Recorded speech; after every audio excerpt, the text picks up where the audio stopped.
Hello, everyone, and thank you for joining us for tonight's Diversability Unplugged Disability and LGBTQIA plus Pride. Before we dive into our panel, I want to give everyone some more time to join by describing the image on the screen.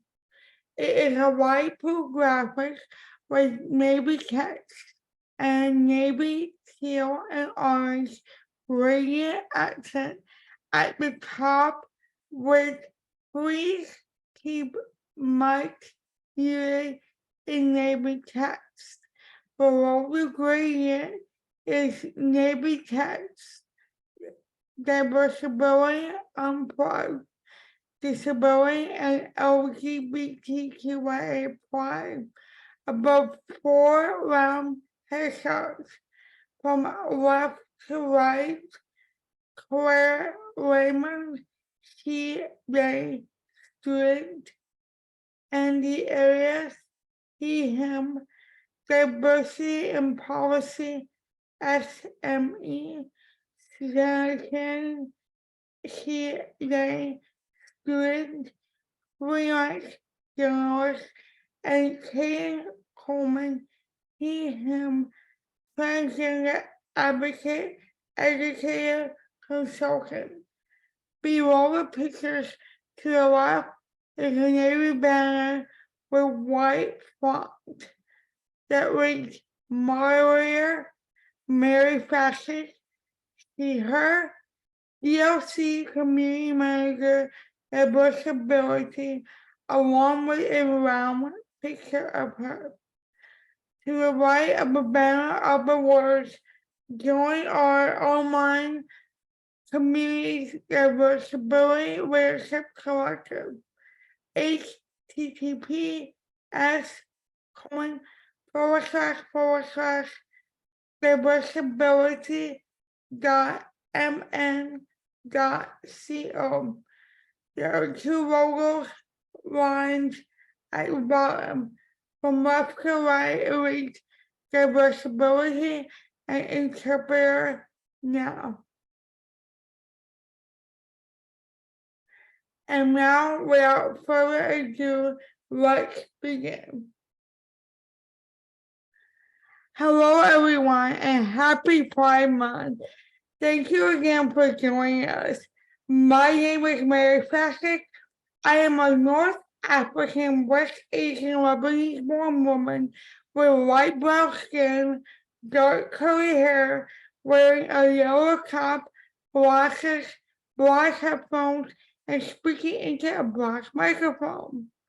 I have the honor of being the community engagement manager here at Diversability, where our entirely disabled team works to ensure we are elevating disability pride together through community and conversations just like this one. Disability intersects with every identity, with more and more anti-LGBTQIA plus legislation being introduced across the United States. It is more important than ever to discuss the ramifications of both laws, especially for the disabled and chronically ill members of the community. Disability is being weaponized by many in office who are sponsoring these bills. I am joined tonight by leaders in the disabled and chronically ill LGBTQIA plus community to discuss these topics and more. There will also be a Q&A session. Please place any questions you have in the chat with the letter Q in front of it so that it is easy for us to find. Now, let's meet tonight's panelists. Please introduce yourself, your name, your visual description, and what you do, and I will start with Claire. Hi, everybody. My name is Claire Raymond. My Instagram is @livingwithclarity. My pronouns are she, they, and my visual description is I am a white person with short buzzed hair. I got some bleached tips growing out. I have a yellow button-up shirt on, a jean jacket that's a light denim color over it, and then 2 gold chain necklaces. In my background, you can see my TV, but it's blurred. On my Instagram page, I focus on showing what my life as a disabled person who is part of the queer community is like, doing some general education we all probably should have had way before this conversation is happening, right? I mean, that's why we're all online talking about it. Yeah, and I'm honored to be here, and I'm honored to have my platform to be able to talk about important issues and to be with these people who also do the same thing. Thank you guys for having me. Thank you so much for being here, Claire. We're so happy to have you. And you're right, we should be having had this conversation many, many years ago, but Yeah, at least we are having this conversation now. absolutely. I will go over to Andy. Andy, would you please introduce yourself, give a brief visual description, and let everyone know what you do? Yeah, my name is Andy Arias. I am a disability and LGBTQIA diversity and inclusion subject matter expert. I've worked on policy for 6.5 years for the LGBTQ disability community. I am in a glittery background because I don't want you to see my living room right now. And I am wearing a leopard black shirt and pearls and a gold chain. I am Latinx. I identify as queer, and I have highlighted hair. And I think you're good. I'm also on wheels, but you can't see that because of Zoom. So my diagnosis or my disability is CP. And my Instagram is Andy's Wheels, Wheels with a Z. And there I talk about acting, disability, policy, all things LGBTQ. Sometimes it's sassy, sometimes it's sweet, but mostly it's sassy and good educational fun. Thanks. Thank you, Annie, for being here. I love that glittery background. I kind of want one myself. It's awesome. Kaden, would you please introduce yourself? And so happy to see you this evening. Would you introduce yourself, give a brief visual description, and tell the folks what it is that you do? Hi, my name is Kaden Coleman. I don't know why I feel like I always have to tell my age, but I'm 36 years old and I will be 37 on July 5th, which means that I'm a Cancer. And yes, my birthday is coming up. I am a Black, gay, seahorse dad and disabled person. I will say that I have a hard time acknowledging that I'm a disabled person because it's easier for me to get around, and it's I feel like my disability is not really seen.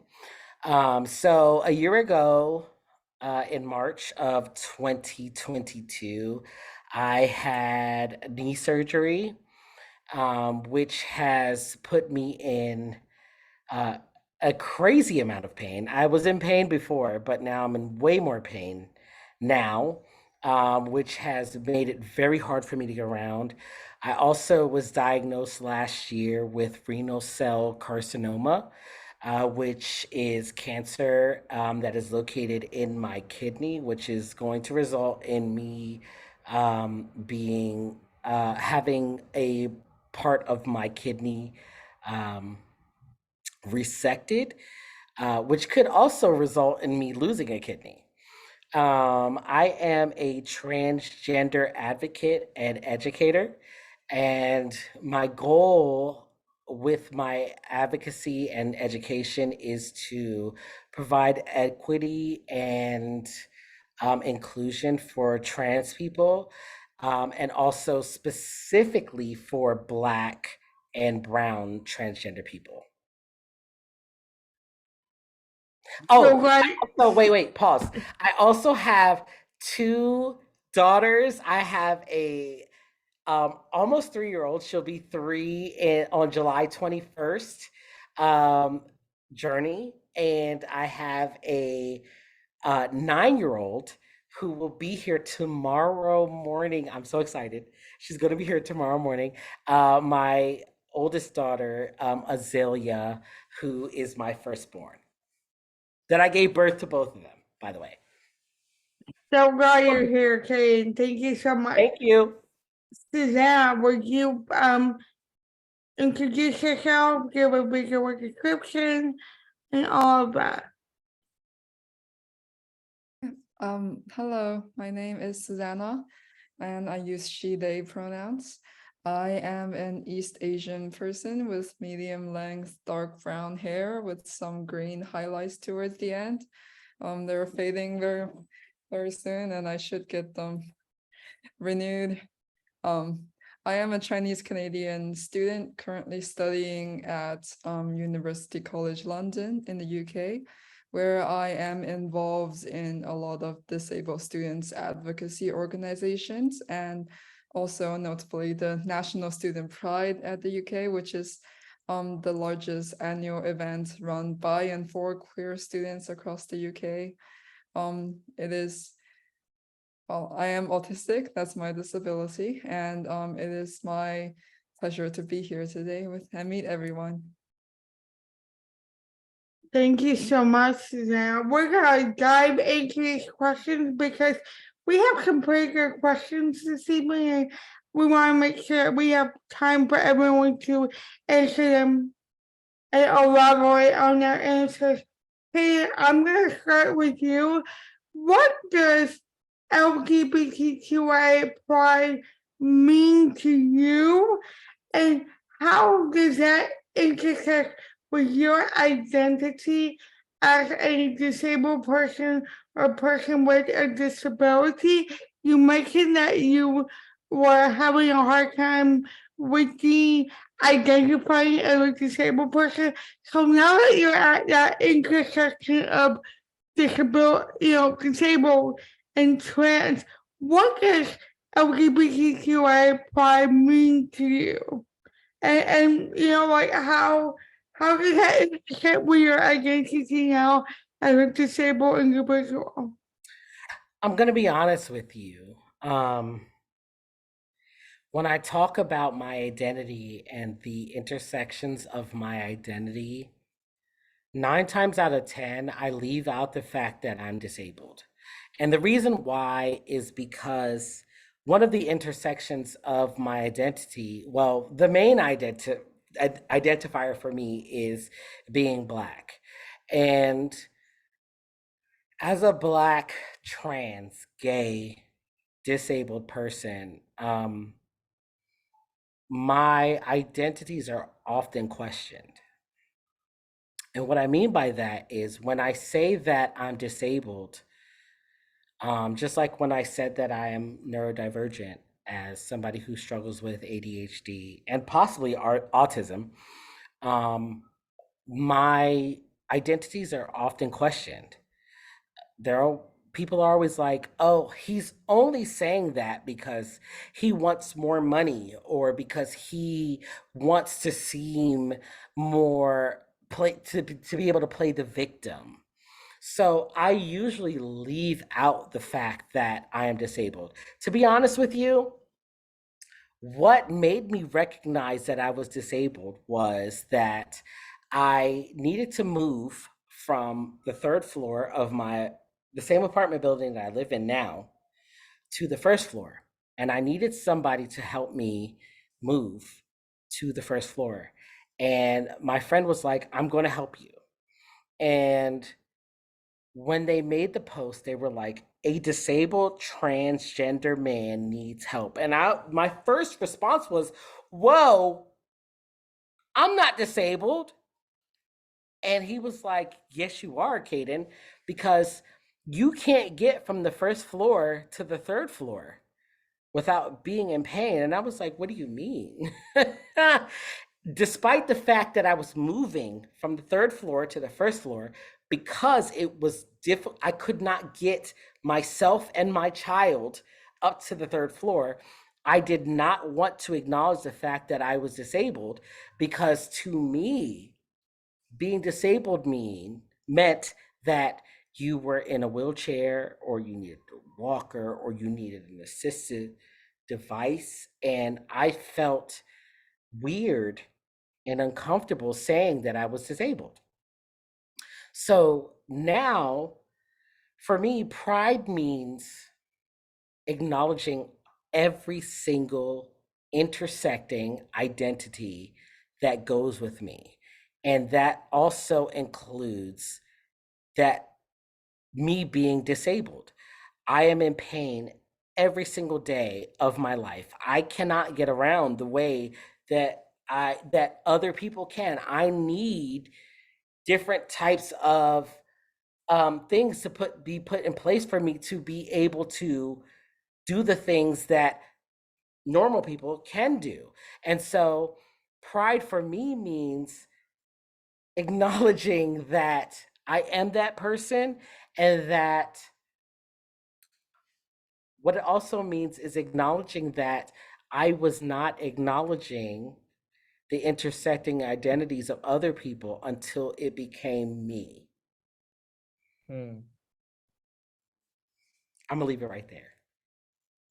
I think you said it perfectly. And if I always say in my activism that we should be honoring people's whole identities.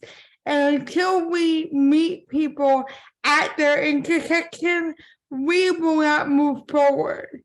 So I think what you said is absolutely perfect. We have to meet people at their intersection, and we have to honor individuals' whole identities.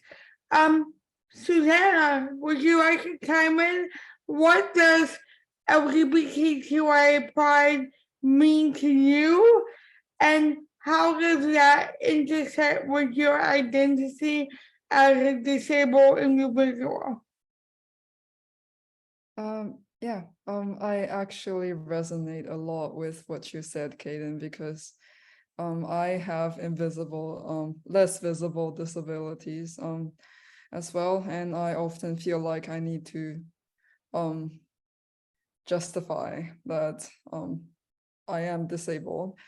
And but it is interesting for me too, because I feel like often I need to justify I am LGBTQ as well. I am asexual, and that is something that is an identity that's often misunderstood, and people sometimes they don't acknowledge that it exists. So but LGBTQIA plus pride represents, to me, represents respect for existence beyond the outdated binaries for relationships, attractions, and genders. And I think this idea of being okay with being existing outside the binaries or the norms of the society is something that definitely resonates with my identities as a disabled person and also a neurodivergent. And specifically about neurodivergent, I think it's long been suggested by researchers that neurodivergence is way more common amongst the queer community, and also it goes the other way around too. And I think there's definitely a lot of similarities between disabled people who are often excluded from the society not built for them, and queer people who might be discriminated against based on normative social constructs of relationships, genders, etc. And I think it is a shame that there's sometimes a lack of allyship between the communities, or which people with intersectional identities between these communities might experience. And yeah, I think it's really a shame, because there's a lot of potential synergy in our work for more accepting and inclusive societies. Yeah, I think that's all. Thank you, Susanna. And what you said about respect for identity outside of binary. Absolutely. Because that is something that we are all, myself as someone in her mid-40s, is learning that it's okay to think outside the box, outside of binary, because when you grow up in the 80s and 90s, you were taught that the binary was the rule and you had to stick with those rules. Like I had to wear skirts all the time and wear dresses, and now I'm like, I don't want to wear any of that. Give me a pair of pants, give me shorts, give me a t-shirt, and I'm happy. And it can make me, more masculine, quote unquote, or whatever. It's just who I am, and I'm comfortable that way. So thank you for what you said. Claire, would you like to answer the question? Sure. Definitely related with Caden. I was born with tethered cord syndrome, specifically a lipomyelonmeningeal. So sorry for our interpreter to try to do that. But I was born with this type of spina bifida, went undiagnosed till 5th grade, and it only became disabling when it was affecting, like, usually say like 1 or 2 major aspects of your life is when it's considered disabling. Honestly, freshman year of high school, but never identified disability because I never had representation. I was like, okay, no wheelchair, not disabled. We're just living with this condition. We're just vibing with it. No. So last 3 years I've been using a wheelchair, and interesting enough, when I had that visual representation of I'm a part of this community, people started reaching out to me and I started finding community. So I know, Kaden, I definitely want to change that. Like, it's so frustrating because you want to have community, you want to have people who understand, because I wish I was like every 25-year-old, not every, lots of 25-year-old queer people in LA and this area, going out to clubs, having a good time. But like, as a disabled person, that's not me. And so how do I find people who are both queer and disabled? Where can I find that intersection? And I think that's the beauty of the internet. Like, that's how I found it. I don't want to be like too Go. intrusive. Like, as a disabled person, I have forced myself to go out. And what I do is I end up drinking an exorbitant amount so that I'm not in pain. Because after you get drunk to a certain point, you don't feel that pain anymore, right? So you get to go out and you get to twerk and you having a good time. And everybody's like, well, you're not disabled because you were just out having a good time. And it's like, yeah, but you didn't see me the day after when I can't walk and I can't do the things. And also, like me having kids, to go grocery shopping, what I want to do is get one of the little, Electric cart the scooters. electric carts thing. There's none for me. But the fact that I walked in there and asked for it, they're looking at me like, well, sir, why do you need it? And so what I do is I bypass that and I go to a regular cart and I get a fourth of my grocery shopping done, because by the time I'm up aisle 2, I'm in pain and I need to go home. And so now I need to Instacart the rest of my groceries home. So I think that, like, it's so important. Like, it bothers me so much that we have to sit here and say, also, by the way, I was born with this, or actually, this is a thing that I have had to do, or this is what I have to go through for people to acknowledge the fact that we have a disability. I feel like I'm constantly trying to justify that I have this disability. I'm on this panel and I know that I've identified as a person with a disability, and even saying it, I feel like, no, you're not. Because that's called No, you're not. internalized like ableism. You were taught to feel that way. I mean, I had an accessible parking placard, and I was only cleared after spinal surgery to walk X amount during the day. And I was like, I want to go out with my friends. I want to do this. So I went and I parked there, and a man followed me all the way to the store. You shouldn't park there. You shouldn't park there. So I flashed him my like 12-inch scar, and I said, sir, don't you ever question I somebody. won't even get one. I won't even get one. Despite my full scar, I refuse to get a placard knowing that when I park further away, that means less time that I have to actually do the shopping that I need to do. I refuse. I will drive around to try to find a closer spot and then say, because I've hit up my doctor and I said, hey, I might need a placard. And she said to me, well, what do you need a placard for? And I was like, do you not realize that I just had a whole surgery and you know I can't walk? Cool. Heard. I'm gonna jump in real quick because this just I'm a Before- wheelchair. Andy, before you jump in, after you make your comments about what Kaden said, I want you to please answer the question about what does pride mean to you and how that intersects with your identity as a disabled individual. Perfect. So Caden, I get it only to the fact of like I use a wheelchair, so my disability is the first thing that people see, and they judge they have their biases based on that. However, and I'll say that I will refuse to get out of my vehicle if it's a large parking lot because I drive a car, but I use a wheelchair. So taking my wheelchair out of my car is a process. And I always have the interesting experience of having people just stare at me, and either they'll ask for help, which is okay, but sometimes they'll just gawk and just be like, what's happening? So I tend to like park further away, even though I do have the placard, and roll.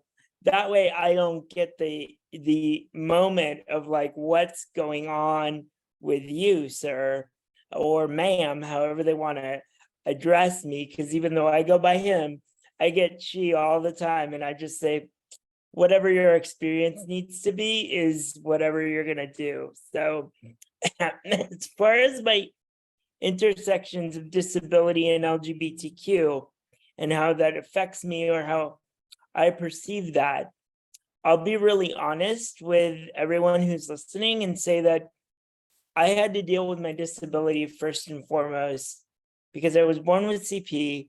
So dealing with my disability was like adapting to a world, and I'm doing it on a daily basis that wasn't made for me. And we all do that on the panel every single day. We are ingenious inventors of what we need to do to make our day work. But actually, accepting my LGBTQ queerness was very difficult because I grew up, for myself, I grew up in a very spiritual way. And because Christianity has been weaponized and is weaponized against the queer community and against anything that is other than, Republican white or any other color, it was really hard for me to accept my queerness because I was like, why do I have to choose between my faith and my queerness? And for me, being able to roll into a space and 100% present me as this in whatever space I'm in, professional, friends, in my job, in this space, that is what I want as a queer disabled individual. I will tell you that 95% of the time, I have to decide which one I'm going to lean on more. based on the people that I'm speaking with. Like, am I going to be the gay one? Am I going to be the disabled one? Am I going to be the advocate? Because sometimes advocates don't want to hear about all your gay problems, or they don't want to hear all about all your disabled problems. I can never just be in a space where it's like, I'm going to talk about all the things and you're going to be okay, because we don't live in that world yet. We don't live in a world where, you know, you could be disabled and queer and Christian, or disabled and queer and figuring stuff out. That's not our world yet. So I feel like 95% of the time I'm like switching hats, and sometimes it's every day, sometimes it's a couple times a day, but the code switching and the identity switching really plays with your mind after everything's done and you're sitting there in the quiet and you're like, who am I? Yeah, that's I used to say, I feel like I'm too disabled for the queer space, but too queer for the disabled space. Yep, absolutely correct. Andy, I want to comment on what you said. I also have a cerebral palsy, and like I said, I grew up in the 90s, right? In the 90s, I was in high school. And I mean, I didn't know until I was 17. I was like, oh, I'm not great, am I? And it was like, what do I do? Because I grew up in a very strict Catholic household. And, I never thought that being, at the time I identified as bisexual, I never thought that was wrong. But how do I reconcile my queer identity with my faith?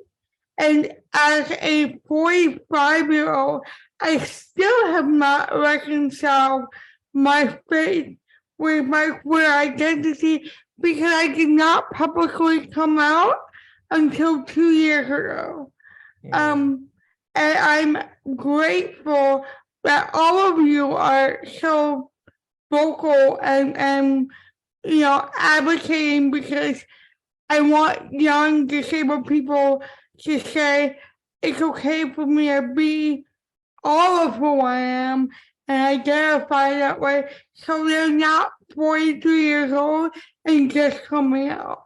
So, I want to acknowledge that. We're gonna move on because we've been talking a lot, and I want to make sure that we have time for all of these questions. Oftentimes, disabled and chronically ill individuals will left out of Pride. We're left out of Pride events, right?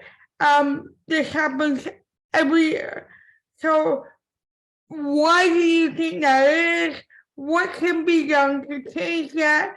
And we will go with Susanna, Andy, Claire, and then Kaden. So I'm going to start with Susanna. Why are we left out, and what can be done to change that?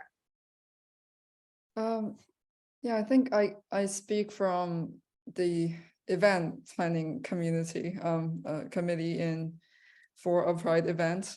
And while it was definitely a fun and fulfilling experience, and everyone has great intentions, it's liberating to put together a Pride event where, people are going to celebrate their identities. But getting the event accessibility part taken seriously by members of the logistics or the other planning teams can be a pain a lot of the times. Well, I think this stems from the fundamental lack of awareness for what presents as an accessibility barrier, i.e. it's not just enough to have elevators, how serious these accessibility barriers affect people, and how disabled people actually make up a non-negligible portion of the queer community. And I think a way we can start making Pride events more accessible is to really start thinking about the accessibility in the very beginning of the event planning process, rather than looking back at it towards the end and say, oh, well, it looks like it might be too late to change everything now. And well, since it's only a small group of people, why do we need to shift things? And I think it's the same for a lot of planning for like transportation in the city too. It's much harder to add or change things for a minority group of people when 99% of the planning has already been done and based on the needs of the majority. So yeah, I think getting the accessibility solid and considered towards the beginning and throughout every stage of the process is very important. Thank you for that. And yeah, you said it's not enough to just have elevators because access does not begin or end with physical access. There's so much more to making an event accessible to people. So, absolutely. Andy, how about you? Why do you think we are left out of Pride and Pride events, and what can be done to change that? Okay, so I'm gonna go, I totally agree with you, Susanna. I'm gonna go a little bit deeper and say that it's within the consciousness and of the LGBTQIA community that needs to shift. Because I've created accessible events and I've created, ramps and lifts and all kinds of things. And it still doesn't change the attitudinal barriers that live within the LGBTQIA community. So even though I go to Pride, or even though I go out to a club, because I do go out to a club, and thank you, Caden, for giving me an excuse to drink a lot. That was amazing. So now when my friends say you're being too much, I'm gonna be like, no, Caden said I could, so it's all good. But I feel like the attitudinal barriers are something that need to be addressed fully because it's not changing the environment. There's physical barriers and then there's attitudinal barriers that have not shifted in the last 10 or 15 years in the queer community. So I don't go out by myself because I don't want to be looked at as less than. I only go out with my friends because then I feel more, together and in a community.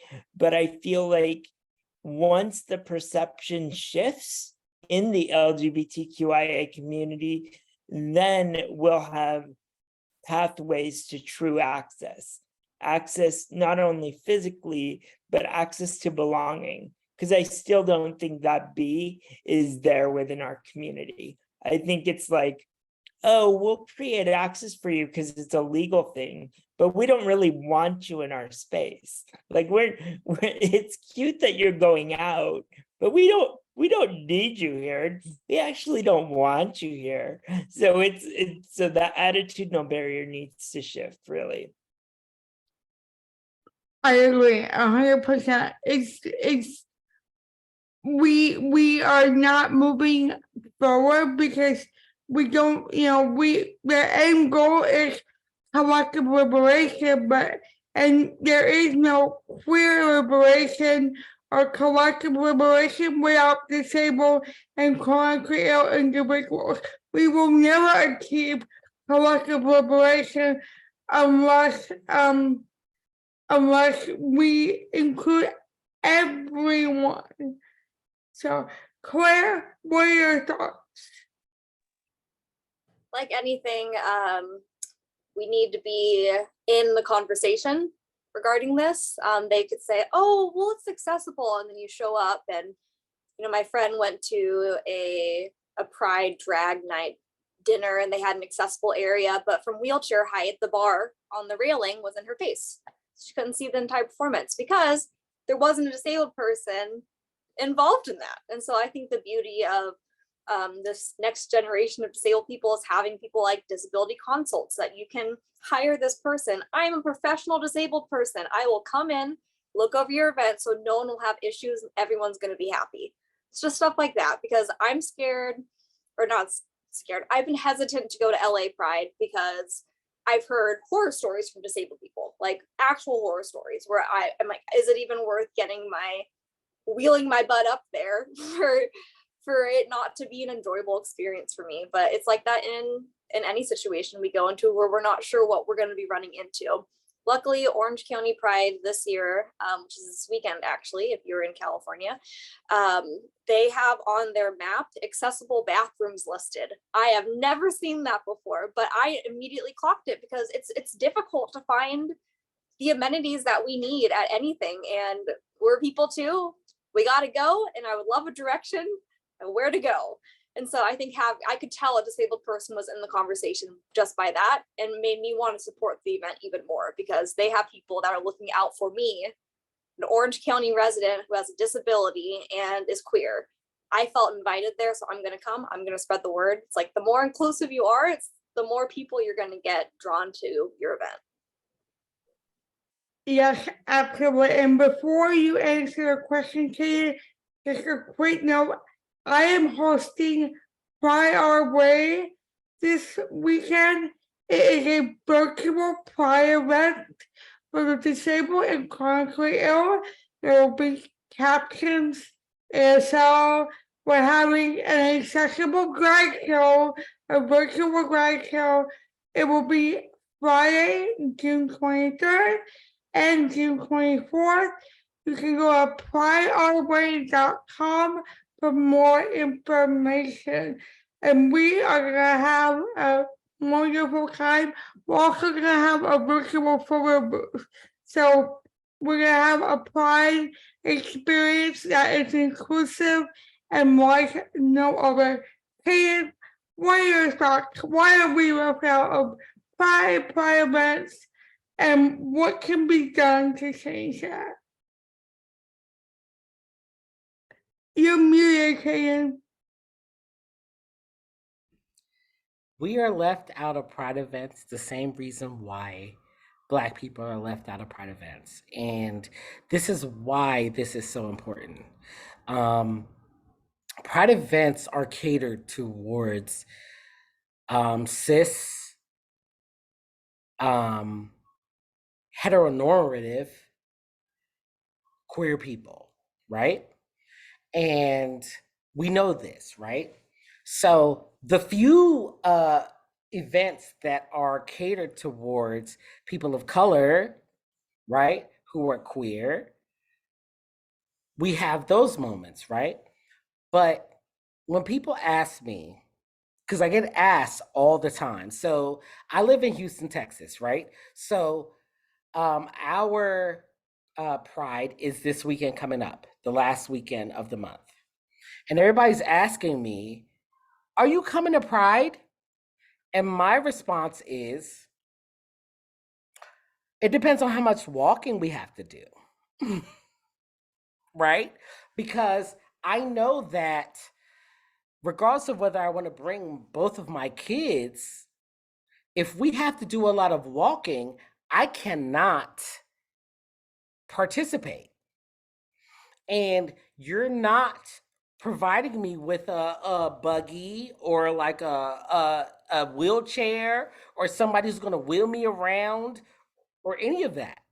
So it depends on what that looks like for me, right? The reason why we're not included, and I'm always going to be the realist here, right? The reason why we're not included is because white, cisgender, queer people feel like they are marginalized and oppressed, right? So they feel like they have this space like, oh my God, feel sorry for me. Once they get in that space, they do not acknowledge any other intersecting identity beyond that. Whether you are white and queer and disabled, whether you are a person of color and queer and disabled, whether you are Black and queer and disabled, that determines what space you get put in and how much of a priority you are. And the point is that they're so excited to be included that they don't give a shit about the fact that anybody who is labeled as disabled does not get included. And we are not going to get included. I lived in Philly for a long time, and we have Outfest in October. Outfest is the best thing. It's so dope. It's 3 streets that are cut off. Nobody can go there. It's only for the queers. But guess who can't go there? Me. Because by the time I walk down a street, my knee hurts and I can't go nowhere else. There's nothing set aside for me. There's no wheelchair people sitting at the front to say, do you want to have this experience? Yes, as a queer person, I got you. So at the end of the day, Susanna, Claire, everybody else, like, I hear you. I think that the point is that, like, nobody cares about us. It doesn't matter what we look like. Because to me, Claire and Andy are white passing. So they should have privilege, right?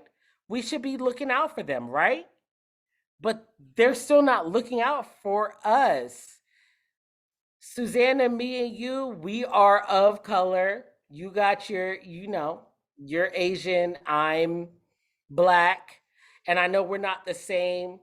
We're not the same, but we're the same. We're still looked at as the outer. But us being disabled, nobody cares about us. At the end of the day, malls, amusement parks, pride events, they do not take us into consideration. And me, I don't know if any of y'all have kids, but I have kids. So people are always like, well, did you take your kids to XYZ? And I'm like, baby, I can't take my kids nowhere because I cannot walk with them through this whole event and have them have an experience. It's just not happening. Yeah. And, as you said, I always say you can be disabled and still have privilege. And you have to acknowledge the privilege that you have. Just because you're disabled doesn't mean that you don't have privilege. Because I have privilege over you, Karen, and in some ways, Karen, you have privilege over me because when you open your mouth, nobody can say, oh, well, what's wrong with him? Because I have impaired speech. So, Andy, I see that you have your hand up. I want to acknowledge that you have your hand up, and I will allow you to make your comment. But I'm also going to ask you your question as well. Andy, what is your vision for the future of disabled LGBTQIA plus representation in Hollywood? Because I said the other day, if I see one more coming of age movie about some awkward boy who is trying to become a man, it's the same thing over and over and over every summer. I'm tired of it. Where's that disabled individual who was awkward, not because they're disabled, but because they haven't figured out who they are as a person yet? Where is that movie? That's the movie I want to see. Not the same story that you recycle every summer of the awkward boy who wants to become a man and they enlist the help of some beautiful woman. So, what is your vision for the future of disabled LGBTQIA representation in Hollywood? So I just want to respond to something Caden said, because it struck me wrong, because I'm light-skinned Latino, but I'm full Latino, and that when I was younger, I was very much embracing my white passing privilege because it was just easier to deal with. And as I got older, I really embraced, no, when somebody said, who are you? I'm like, I'm Latinx, man. My first language was Spanish. I didn't even know English until I entered the first grade. So I feel, yes, I recognize that privilege also, and we need to live in a space where the color of my skin or Caden's or Susanna's or Claire's doesn't matter, and we're not there. I have to be honest and say that we have a long way to go before we That's get there. factual. That's factual. And I want to say, as a Black person, that I wish that being Black and disabled made me more susceptible to anything. But honestly, like Black, brown, white, no matter what, like there's just so many intersections of disability that are left out that we need to talk about. And at some point, we're going to have to talk about the white supremacy and all of the things that happen. But right now, what we need to be focusing on is the fact that disability is not being respected at all. Yeah. No, I agree with you, Caden. But I think it's honestly, it's the LGBTQIA plus problem, because I'm here. We're all here. We're all visible. We're not hiding in closets. We're not like hiding away from the world. We're here all the time, and it's up to that community to say, we embrace you, because their messaging is embrace us. But then when it comes to them embracing you or me or anyone else that it differs from that cis white male experience of whatever that is, then they don't. So it's up to them. It really, I'm not putting any of the ownership on me anymore, because I go out, I shake my booty. It's not that they choose not to see me. Come on, you shake your booty. I do. No, it's a choice. It's a conscious choice for them not to see me, and that needs to shift with them. But in answer to your question, I want to move on to that. I agree with you. I'm so over the guy, the young 16, 17-year-old white guy who is falling in love with another white guy, or if they want to be extra, they'll throw in a little color and be like, oh no, he's falling in love with someone who's diverse. Wow. No, he's brown. Brown, yeah, wow, they're super diverse. But the thing is like they're never capturing our unique disability experience of what it's like to have to come out way later, or like having to figure out that journey between disability and LGBTQ, because it's a lot to unpack within yourself. And I've never seen that on TV. Like there was special, and I'll be nice because my friends were in that and my friends were all about that. But I told them, I said, this is so white, I can't even, I can't watch it because it's so cookie cutter white and sweet and kind of, pushing the envelope, but not really, because my experience was totally different. I did not get fully accepted into the queer space, and going out for me was different. And even having my first relationships or sexual experiences was completely different. So until we have queer, LGBTQ, disabled, Latin, Black, Asian writers in the room, then that's what's going to change the story. That's what's going to change the narrative. If And we're telling our own stories and not some white person telling a diverse story. But also, you know, I think we are being forced into that, like you said, with cookie cutter. So we're being forced into a non-disabled narrative, a white non-disabled narrative. So I think I know what movie you're referring to.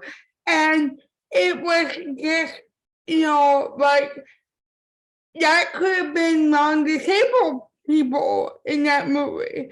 There was the only difference was, oh, they were all disabled, and it was like this whole journey, but it wasn't really to me like authentic, and it was just I want to see more diversity.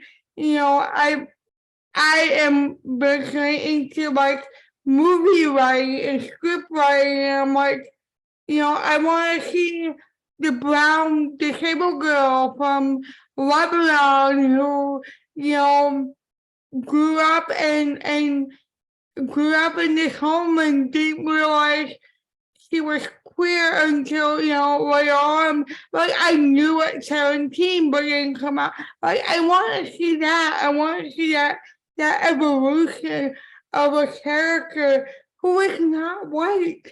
And it took me forever to realize I wasn't white because I was brought up in this culture that, you know, I wanted to have kids that look like Cindy Brady. Because yes, I thought that made me more American. I thought, you know, because they were blonde and blue eyes. So like, I want to see that representation. And we could talk about this forever, but we really need to move on. Because I know we all have experiences and opinions about this. Susanna, I want to talk about what it's been like, your experience has been like as someone who identifies both as disabled and a member of the LGBTQIA community who is living in the UK. I want to know what it's like over, like, is there any difference between the culture in the UK in that intersection than in the United States? Well, to be honest, I can't representatively speak about the disabled LGBTQIA community in the UK since I've only been living there for less than 2 years for university. But there's definitely a lot of cultural difference that you can notice right off the bat. And one of the more noticeable thing is that I think the any exclusion or any sort of unwelcomeness is less overt. There's more microaggressive behaviors, and there are ways they can make you feel unwelcome without actually saying the words.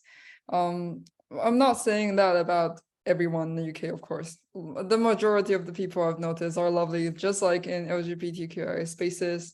The majority of people are lovely, and but well, in the UK there's also a big exclusionary feminism versus trans rights debate that I think is quite unique to well, not unique, there's some similar discrimination going on in the US as well, but the unique way they make it, frame it as academic speech and realistic debate, I think is quite something quite characteristic of how British people speak. I don't want to like generalize things, but yeah. And also regarding pride specifically, because the don't alcohol dare to generalize things. Sorry. Some things are just generalized. Don't be scared to generalize. It just is what it is. Yeah, from my experience, definitely, yeah. Yeah. And regarding Pride specifically, I think there's also a big alcohol. A lot of European countries, like the UK, they drink a lot of alcohol, and I think partying, clubbing, and it's just something that's ingrained in their idea of Pride and also any sort of celebration, really. But often those spaces are not accessible for a lot of disabled people, and sometimes that makes disabled people more excluded from Pride. Like for me, I don't drink. There is also a sizable population of Muslim community in the UK that don't drink, and when they're trying to access Pride events or any LGBTQIA community gatherings, events, it can make things very difficult. And I think, yeah, just the alcohol thing. It's Can I say something? Can I speak to that? yeah, of course. Part. Um,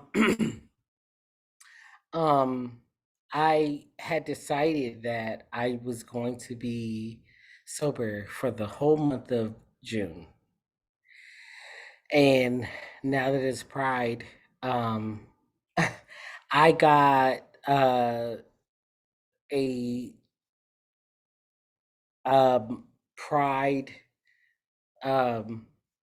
what's the word I'm looking for?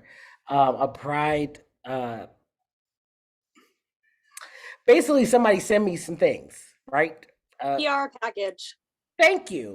I couldn't look for the word, but I got a PR package, and I was like, no, I'm not going to drink this thing. So I did my whole thing and I didn't drink. And somebody decided that it was a pride thing, and they were like, you should just drink. And I was like, what are you talking about? I should just drink. And it was like, it's pride. Like, you should do the things. So I did the things. And so here I am with the pride things. And I'm telling you right now, and the reason why I want to speak about it is because I know me and I know where I'm at with it. I did not want to drink, but I was just, it was like, it's pride. You should drink. And so I know tomorrow I'm going to regret the fact that I drank. And I fully understand what Susanna is saying. That's my point. Like, that's my point. Like, I did not want to drink and I started drinking anyway.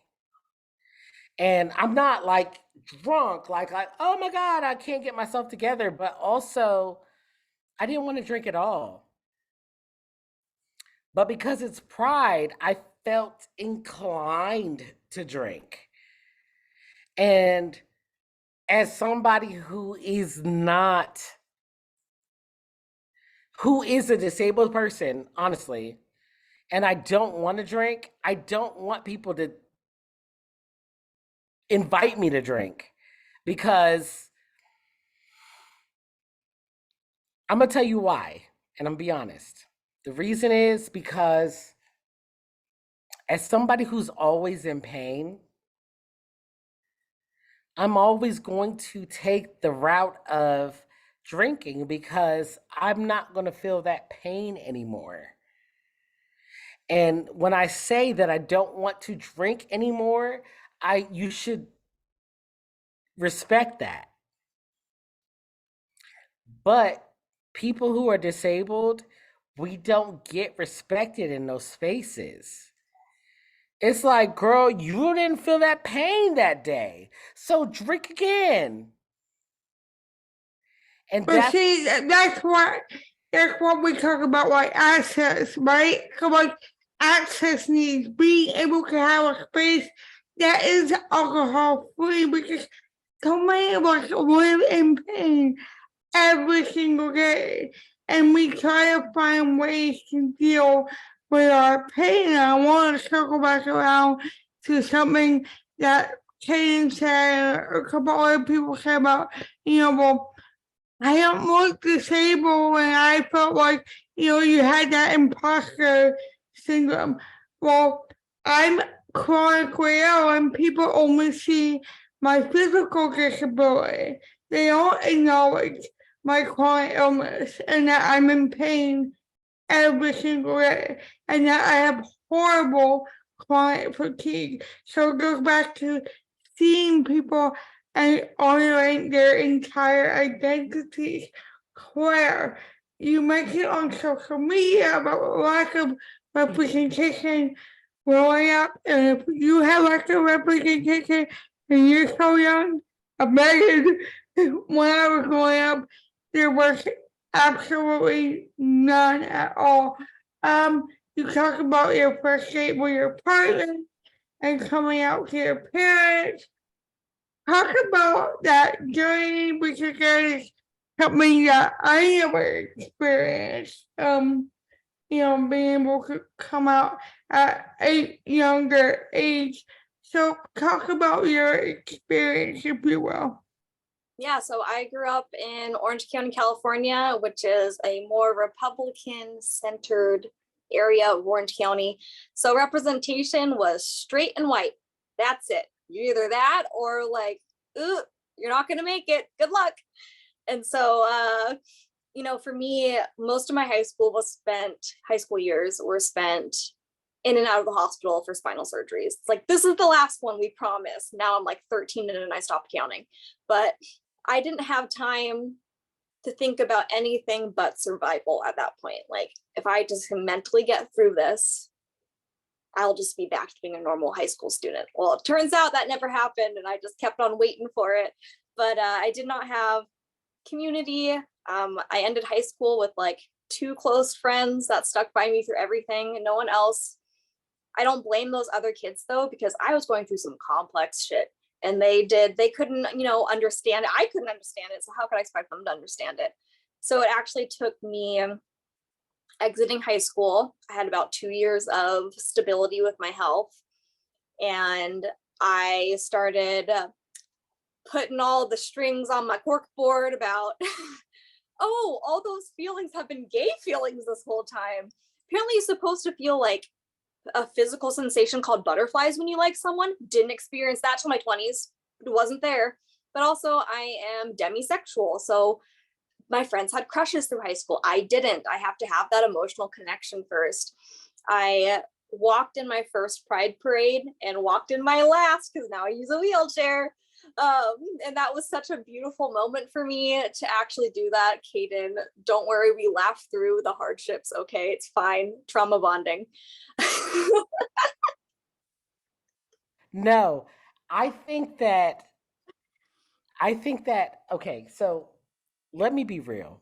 So, as a Black person, I think that we try to, and if you look at my last, I just did a Black Seahorse panel with someone, and I was saying, like, we're so used to trauma that we try to make it seem okay.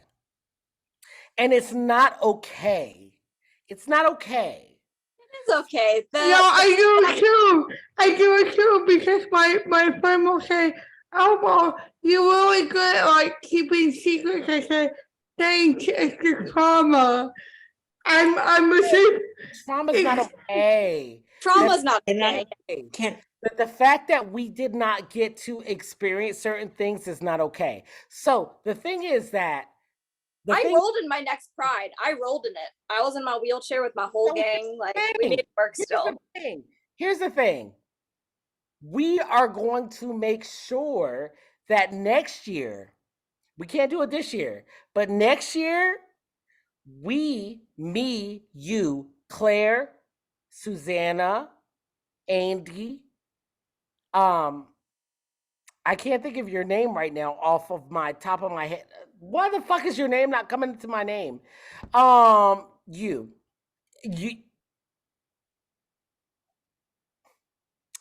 know who I'm talking about. Anyway, everybody that's on this fucking panel, we are going to have a float Because why don't we? Because why don't we? Queers on wheels. Here we go. Like Natalie, Christy, Lillian, Donald, Gillian, Carrion, Sean, Chanda, Patty, Madison. Can- Why do we not have a float? So can I respond to Claire's comment real quick? Because here's the thing. I've facilitated and I have two queer disabled groups ongoing now. One's international and one I started in Orange County and two I started in LA. So yay for those centers for acknowledging that. But here's the thing about trauma, and I just because I totally feel you, Claire, about I don't think trauma is a bad thing. For me, like when shit happens, because shit's always gonna happen, whether Yep. you're disabled or not, you're gonna have to learn to deal with shit. And so like the trauma that you have, you're better equipped to deal with it. And some of the trauma is unfair, but honestly, like like it's weird to say, but I'm thankful for All of my the traumas trauma because it's helped me navigate. It's not some of the trauma that's unfair. All of the trauma is unfair. All of it. I beg to respectfully differ, because disagree. my disability is what made me me. The trauma I went through is what made me me. I Yeah. would But be it a doesn't shell of make a it- person. Right. I hear you. Your trauma is what has molded you, but that Right. doesn't make it less unfair. Like at the end of the day, and this is what I need y'all to understand as a black person. As a black person, I have experienced trauma, right? And my trauma was unfair and it has molded me. As a trans person, my trans trauma is unfair and it has molded me. And like I'm a very strong person because of what I have gone through. But that does not make it that what I have gone through has not been unfair. Nah, society should be supporting us through those traumas. Instead, we're being torn down during them. So Right. I agree with both of you. The only thing I would say to that as a caveat for myself, speaking for myself, Mhm. that I cannot look at trauma as being unfair or like othering to me, because then I would look at my disability or my queerness as othering and not right. And there would be a problem with that in my head space where like, well, if the trauma is unfair or not just, then am I Or- just? Am or- I fair? or have you been taught to look at your disability and your and everything else as being othering, and you've been taught that? I just want to say thank you, Susanna, for joining us today. Susanna has to leave early, but we want to thank Susanna for your time.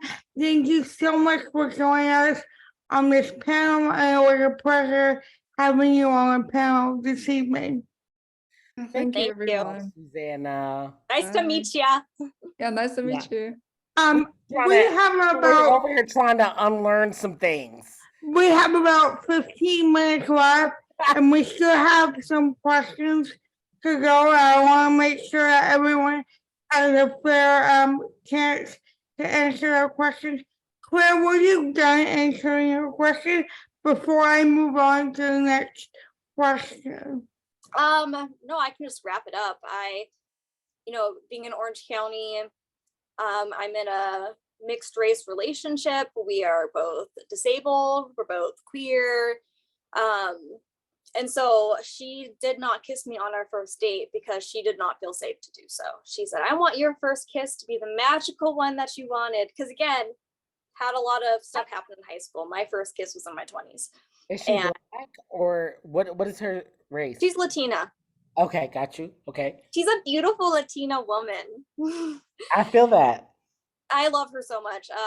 But she's as a white person, like I could see people staring at me, but she could read the situation as we are surrounded by people who don't support us, and I'm not going to make the initiative to put you in a position that makes you uncomfortable. Right. And so it's been a process of unlearning a lot of the things that Orange County taught me, what made me an acceptable person, what made me an outstanding citizen. I had to unlearn a lot of that and start embracing the queer community, tiptoeing into Long Beach and my friends in LA. And it's been a journey, but if you're feeling lost on it, keep going. I found community online first. It's accessible to almost everybody. So get on there, find people, follow people who make you feel good about your queer identity and your LGBTQIA identity, because you're perfect the way you are. And it's a process of accepting and learning. Thank you. Claire, Claire, you know how you say, like when you were growing up, you're like, oh, are these like gay feelings? Is that what this has been the whole time? I remember like in the 80s, like growing up when I was little, there was like this blonde actress, and I used to think she was gorgeous. I was like 5 years old, and I was, she's so pretty. And, and now I know, like all the things I felt like growing up. Now I know why I felt that way. You want to hear my thing? Hold on, Katie. I want you to answer this question. Because we still have one more question after this, and we have a hard stop at 8:30. So I want to make sure, because I want people to hear your story about your daughters and your experience birthing your beautiful children. And again, we still have one more question after this. So go ahead. Go ahead. Oh, it's me? Yeah, it's you. Oh, wait, I didn't have a question. I didn't have a question. No, I want to know about your experience. Oh, okay. So with your daughters and what you think about all of these anti-trans bills. And like I said, we still have another question after this. So I'm telling you about my experience.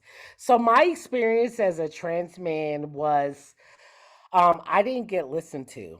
And so as a person now of that's disabled, I understand so many things. So when I first found out I was pregnant, I was 5.5 months pregnant. And when they wanted to induce me, I asked them, I said, can I just get a C-section? Because I don't see myself giving birth that way. Like I'm not, that's not something that's gonna do for me. They made me wait 5 days, 5 whole days on a liquid diet on bed rest. I had to pee in a bedpan, and shit in a commode. And I could not eat anything other than water ice and chicken broth. That's all I could eat. I had to get to the point where I had to tell them, like, listen, either I'm going to cut this baby out or you are. That's where my birth story went. They didn't listen to me. As a Black person who's also trans, we have to recognize that as Black women, they don't listen to Black women either. And that's why there's so many spaces in which Black women die in maternal spaces, right? They didn't listen to me either. That doesn't make me special. It doesn't make me anything more than just a person that they saw as a Black woman that they didn't listen to. right? So beyond that, they didn't listen to me. However, I am a Black person that they did not listen to. And I also am a transgender man, and I told them that I was a transgender man. So, understanding that Black women are not listened to, disabled women are not listened to, also Black trans men are not listened to. How can I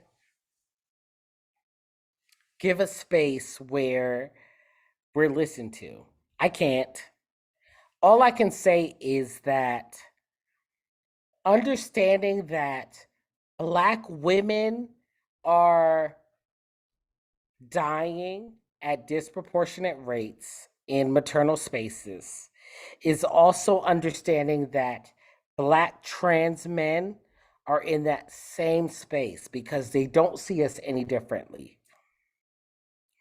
And also recognizing that Black trans masculine people give birth, are chest feeding and feeding our children, and deserve spaces where we get to care for our children in a equitable space is important.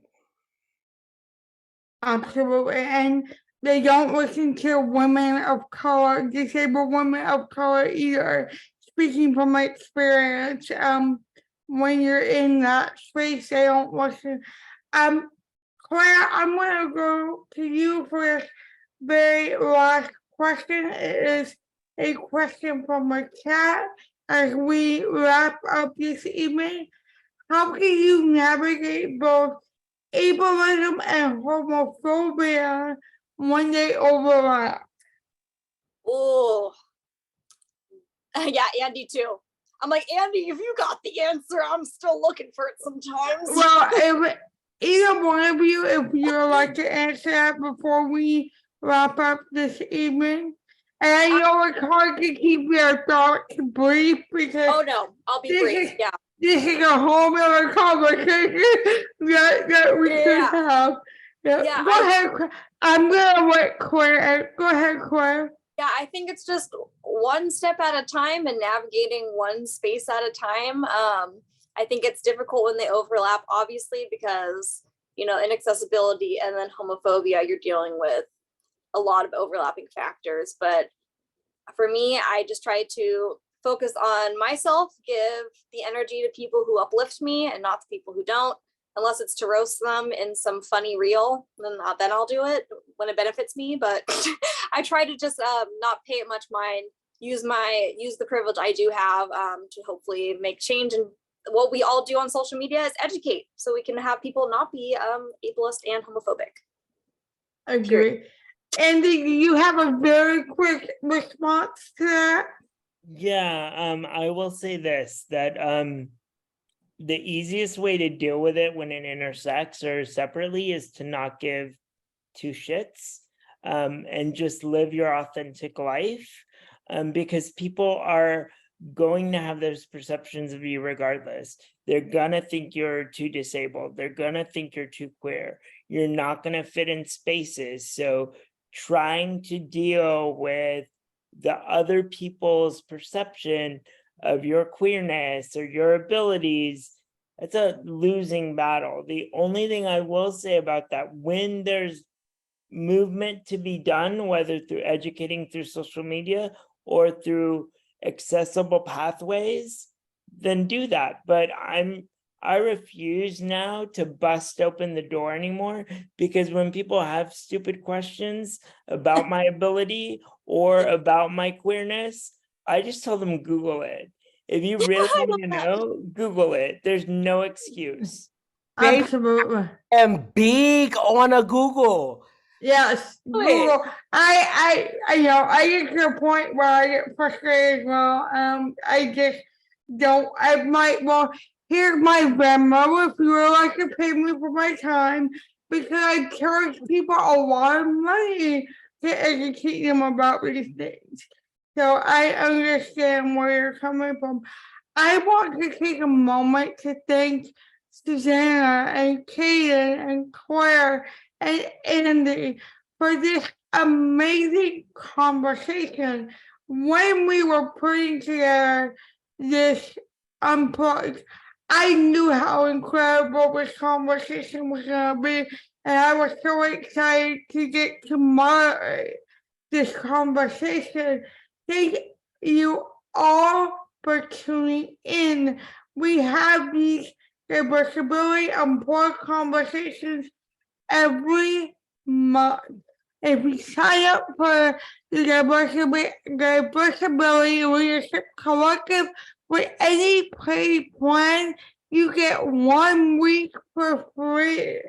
Our next Unplugged will be in August. I will be moderating that one as well. It will be talking about the power in the disability vote.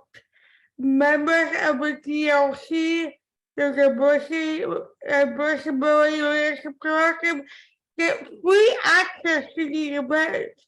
If you would like to join, check us out at diversibility.mn.co. Thank you all again. See you next time. Have a great rest of the day or night, wherever you might be. Goodbye, everyone. Happy Pride. Happy Pride! Happy Pride.